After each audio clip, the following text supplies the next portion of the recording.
국내 최대 규모를 자랑하는 삼성전자 노조는 그동안 무서울 것 없는 기세를 이어왔는데요. 7만 4천 명이라는 압도적인 숫자를 앞세워 파업 불참자 블랙리스트까지 만들 정도로 강경했습니다. 그런데 최근 노조위원장의 단 한마디에 견고했던 조직이 모래성처럼 무너져 내리기 시작했습니다. 과연 무엇이 그들을 이토록 처참하게 분열하게 만들었을까요? 노조위원장이 삼성을 종합 반도체 기업이라 정의하며 사실상 반도체 직원들만 챙기겠다는 속내를 드러냈기 때문입니다. 이에 분노한 가전과 모바일 부문 직원들이 줄줄이 탈퇴를 선언하며 노조는 결국 쪼그라들고 말았는데요. 당연하다면 좋아요를 눌러주세요. 우리나라 경제의 핵심인 삼성전자 반도체 부문이 총파업 위기에 직면하며 긴장감이 흐르고 있는데요. 노조를 이끄는 위원장은 사측의 수조 원대 손실을 경고하며 연일 강경한 태도로 파업을 독려하고 있습니다. 그런데 최근 그가 대규모 파업 결의 대회를 마친 바로 다음 날 돌연 출국했다는 소식이 전해졌죠. 심지어 SNS를 통해 고가의 비즈니스석 이용 사실을 공유하며 여유로운 근황을 알려 논란이 일고 있는데요. 긴박한 협상 시기에 리더가 자리를 비우고 떠난 목적지는 과연 어디였을까요? 화면을 톡톡하면 정답이 공개됩니다.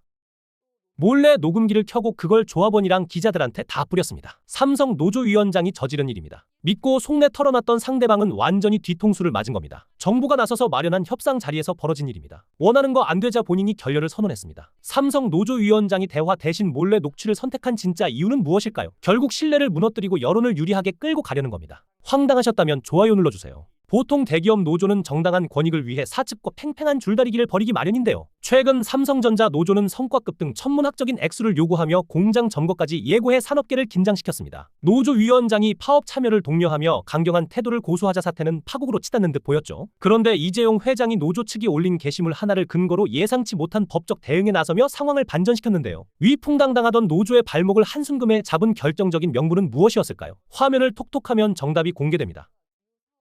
보통 기업의 명운이 걸린 위기 상황에는 노사가 힘을 합쳐 돌파구를 찾기 마련인데요. 삼성전자 노조위원장이 총파업을 예고하고 비즈니스석을 타며 해외 휴양지로 떠나 논란이 일고 있습니다. 노조가 성과급을 요구하며 회장 자택 앞까지 찾아가 압박을 이어가는 사이 이재용 회장 역시 조용히 짐을 싸고 출국길에 올랐죠. 그런데 이 회장이 미국에서 만난 인물의 정체가 알려지며 산업계가 발칵 뒤집혔는데요. 국가적 리스크 속에서 이 회장이 직접 찾아간 거물은 대체 누구였을까요? 화면을 톡톡하면 정답이 공개됩니다. 보통 대기업 노조는 근로자의 권익과 사회적 책임을 동시에 강조하곤 하는데요. 최근 삼성전자 최대 노조인 초기업 노조에서 상상하기 힘든 일이 벌어졌습니다. 지난 4월 평택 사업장 결의대회 이후 사내 게시판에 인증글이 쏟아졌죠. 심지어 하루에만 1,000명이 넘는 직원들이 노조 탈퇴를 신청하는 사태까지 벌어졌는데요. 대체 노조원들이 성과급 협상 카드로 무엇을 건드렸기에 이토록 민심이 돌아선 걸까요? 화면을 톡톡하면 정답이 공개됩니다. 삼성전자가 창사 이래 최대 규모의 총파업 위기에 직면하며 긴장감이 흐르고 있습니다. 교섭권을 쥔 노조 지도부는 흔히 노동자의 권익을 대변하는 최후의 보루로 여겨지는데요. 최근 최승호 초기업 노조 위원장이 내부 조합원들이 모인 커뮤니티에서 예상치 못한 행보를 보여 논란입니다. 한 조합원의 의견에 대해 공개적으로 제명을 예고하며 믿기 힘든 발언을 쏟아냈거든요. 심지어 다른 노조인 전삼노까지 나서서 공식 사과를 요구할 정도로 사태가 심각해졌습니다. 대체 최 위원장은 자신들의 조합원에게 어떤 말을 했던 걸까요? 화면을 톡톡하면 정답이 공개됩니다. 의견을 낸 조합원에게 국내 최대 기업인 삼성전자는 매년 연봉 협상 결과가 전국적인 관심사로 떠오르는데요. 최근 노조가 확보한 쟁의권을 바탕으로 사측과 팽팽한 줄다리기를 이어가는 중입니다. 특히 성과급 재원을 영업이익의 15%까지 늘려달라는 요구가 핵심 쟁점으로 떠올랐죠. 올해 예상 영업이익이 300조 원에 달해 요구액만 무려 45조 원에 육박하는데요. 하지만 정작 노조 내부와 여론에서 의외의 목소리가 터져나오며 상황이 급변하고 있습니다. 과연 삼성전자 직원들이 파업보다 타결을 외치며 불안해하는 진짜 이유는 무엇일까요? 화면을 톡톡하면 정답이 공개됩니다. 이재용 회장이 평택 현장에서 중국인 노동자들을 싹 다 내보낸 소름 돋는 이유? 보통 대규모 건설 현장은 인건비 절감을 위해 외국인 인력을 쓰는 게 상식인데요. 그런데 이재용 회장은 최근 평택 반도체 공장에서 아주 이례적인 지시를 내렸습니다. 수천 명에 달하던 중국인 노동자들을 현장에서 완전히 배제하고 한국인으로 채운 것이죠. 단순히 비용만 생각했다면 절대 일어날 수 없는 파격적인 결정이었는데요. 이재용 회장은 대체 왜 인건비 손해를 감수하면서까지 이런 선택을 했을까요? 화면을 톡톡하면 정답이 공개됩니다. 반도체 핵심 기술 유출을 막는 국가 안보와 한국인 일자리 창출을 위한 결단입니다. 노조원들이 자기 노조를 고소합니다. 삼성 노조 얘기입니다. 파업하겠다고 외치는 노조 안에서 내부 분열이 터진 겁니다. 이유가 더 황당합니다. 노조가 반도체 부문만 챙기고 우리는 완전히 외면했다는 겁니다. 배신당한 조합원들이 소송 비용까지 직접 모금 중입니다. 결국 같은 편끼리 법정에서 싸우게 생겼습니다. 회사한테 당하는 것도 모자라 내부에서도 칼을 꽂은 겁니다. 파업으로 회사 흔들겠다더니 정작 자기들이 먼저 무너지고 있습니다. AI 반도체 경쟁 한복판에서 삼성만 혼자 내부 분열 중입니다. 파업으로 회사 흔들겠다더니 정작 자기들이 먼저 무너지고 있습니다. 이 꼴이 한심하다면 구독, 좋아요 눌러주세요.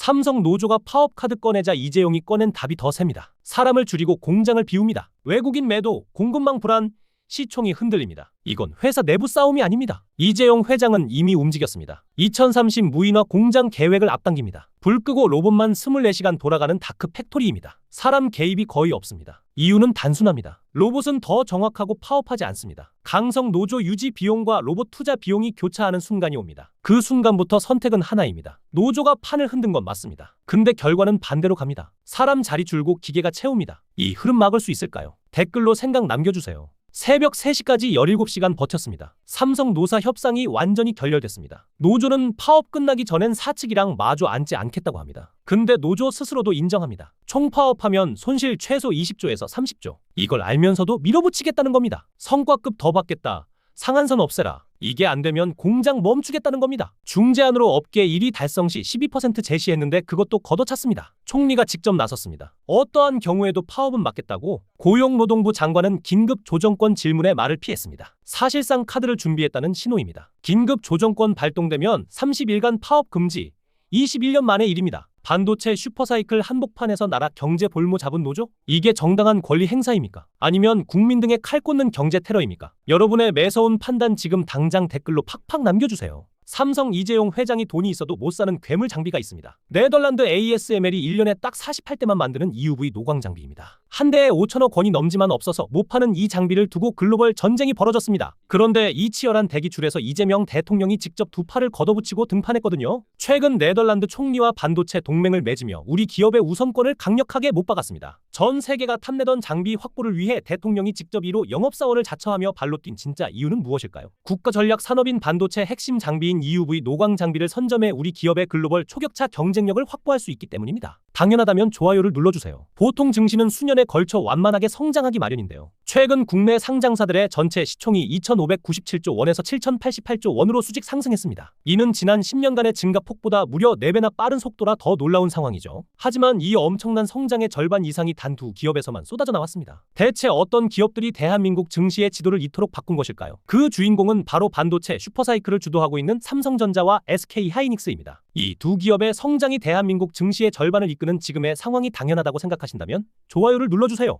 1인당 6억 원? 웬만한 서울 아파트 한 채 값을 성과급으로 내놓으라는 겁니다. 삼성 노조 얘기입니다. 영업이익의 15%를 성과급으로 무조건 제도화하라는 겁니다. 상한선도 없애라고 합니다. 회사가 특별포상까지 얹어서 최고 수준 보상을 제시했습니다. 근데 그것도 걷어찼습니다. 중노위 중재까지 했지만 완전히 결렬됐습니다. 5월 21일부터 18일간 총파업 강행합니다. 3만에서 4만 명이 참여하면 손실만 20조에서 30조입니다. 나라 경제 볼모 잡고 아파트 한 채 값 달라는 삼성 노조. 이 꼴이 한심하다면 구독과 좋아요 눌러주세요.